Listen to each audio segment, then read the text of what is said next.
training hard, but still not getting stronger?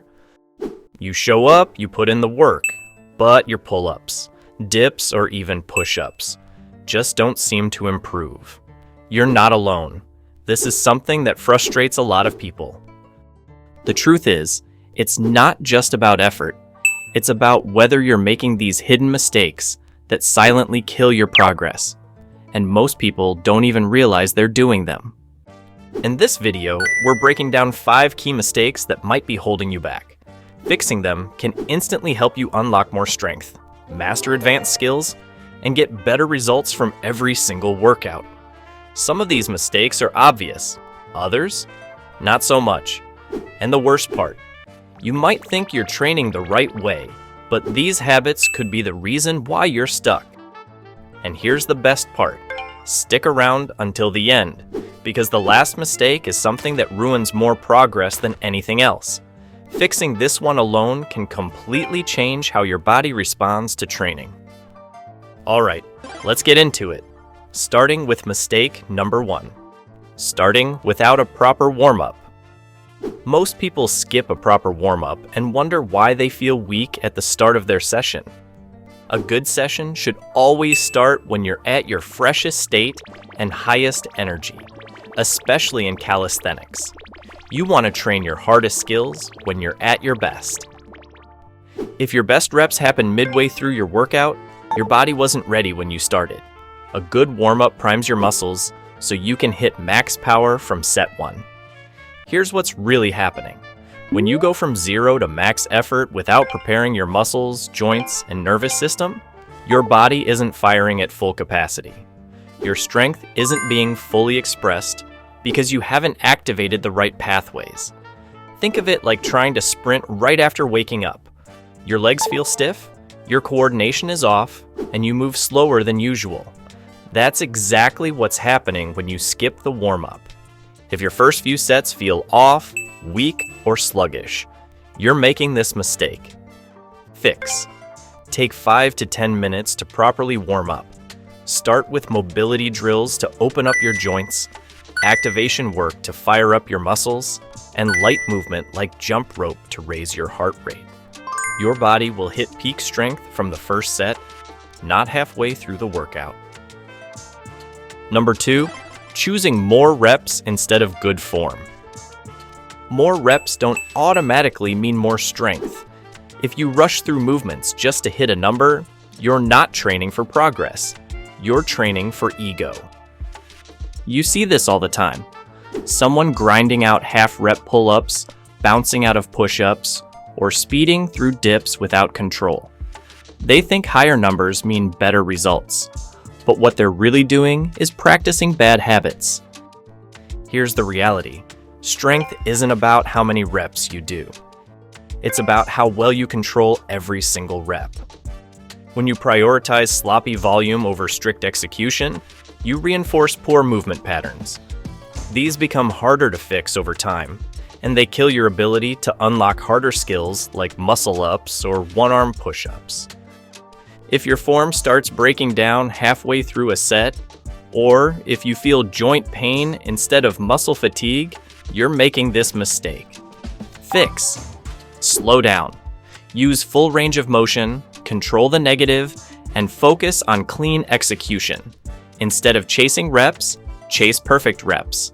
That's how real strength is built. Number 3, training to failure every set.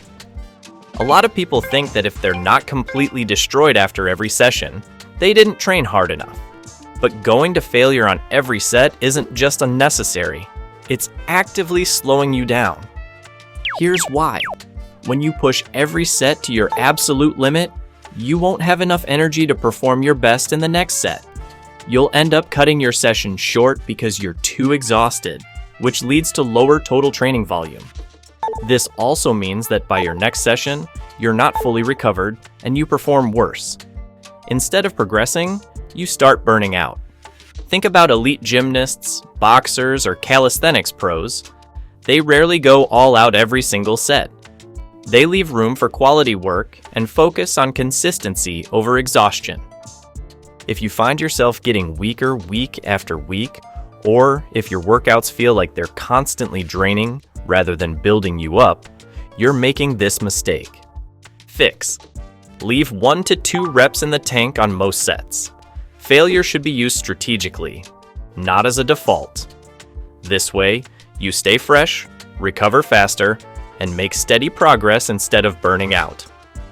Number 4, ignoring mobility and joint health. If your shoulders, wrists, or elbows always feel stiff or painful, that's not normal. It's your body warning you that something is off. Most people ignore this until they get injured, and by then, it's already too late. Calisthenics puts huge demands on your joints. Every push-up, dip, and pull-up stresses your wrists, elbows, and shoulders in ways that weight training doesn't. If you never mobilize and strengthen your joints, they'll eventually give out before your muscles do. This is why some people feel stuck in their progress, not because they lack strength, but because their mobility is limiting them. If your squat depth sucks, if your wrists hurt during push-ups, or if your shoulders feel tight when reaching overhead, you're making this mistake. Fix. Add 5 to 10 minutes of mobility work every day. Focus on shoulder rotations, deep squat holds, and wrist prep. If you keep your joints healthy, your progress won't hit a wall later on. Number 5, not tracking progress. Training without tracking is like trying to build a house without a blueprint. You might feel like you're working hard, but if you're not tracking your numbers, how do you actually know if you're improving? Most people repeat the same workouts for months without knowing if they're getting better. They rely on feelings rather than data. The problem? Strength gains are gradual, and if you're not tracking, you might not even realize when you're plateauing. Think about it. If you're doing push-ups every week, but you don't know how many reps you did last session, how can you measure improvement? You might finish a session with 40 push-ups and feel great about it, not realizing you were actually doing 50 push-ups in previous weeks. You're celebrating what's actually a decline in performance. Talk about irony. If you never record your tempo, form, or how fresh you feel, you have no feedback loop to adjust. If you don't know exactly what you did last week, or if you train randomly without a structured plan, you're making this mistake. Fix. Log your workouts. Doesn't have to be fancy. Use an app, a notebook, or even your phone's notes app. Track reps, sets, and how you felt after each session. The more data you have, the better decisions you can make about your training. Number 6, inconsistent training. All right, you made it this far, and that means you're serious about your progress. And because you stuck around, I've got a bonus for you. I didn't mention this earlier, but there's actually one more mistake that's more common and more destructive than all the others we've talked about. A lot of people go all in for a few weeks, then disappear when life gets busy or motivation fades, and that's the problem. Motivation isn't reliable. If you only train when you feel like it, you'll always be stuck in a cycle of progress and setbacks. Strength isn't built in a single hard session. It's built through repeated effort over weeks, months, and years. Every time you skip workouts for a week or more, your body detrains. Your endurance drops and movement patterns fade, forcing you to spend time rebuilding instead of progressing. It's like rolling a boulder uphill. Each break means starting over. This is why some people train for years without progress. They're constantly resetting instead of building momentum. Fix. Stop relying on motivation and make training part of your routine. Set a non-negotiable schedule, even if it's just 3 days a week. Keep your setup ready so there's no friction to start. And track your sessions because when you see progress, you'll want to keep going. Consistency beats intensity every time. The Calisthenics Playbook isn't just another training guide, it's your complete blueprint for bodyweight mastery.